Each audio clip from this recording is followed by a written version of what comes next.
Madam, কি? এখানে আপনি মনে হচ্ছে সব থেকে ভালো মানুষ। এই একটা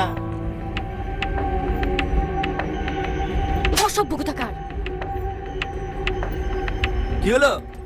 দেখেন না স্যার, আমাকে চুমু খাওয়ার ইশারা করছে। না না স্যার, আমি তো বিড়ি খেলে আমার চাষিনু। চুপ! আর একবার যদি উল্টো শেয়ার করিস না, এখানে ইনকাউন্টার করে দেবো।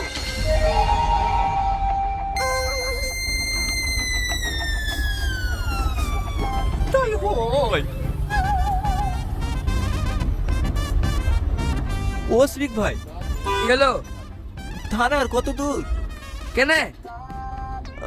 পায়খানা যাবিস তো? আর 20 মিনিট লাগবে, চুপচাপ বসে থাক। এখনো 20 মিনিট? ভাই, লকআপের ভিতরে আগুন পাওয়া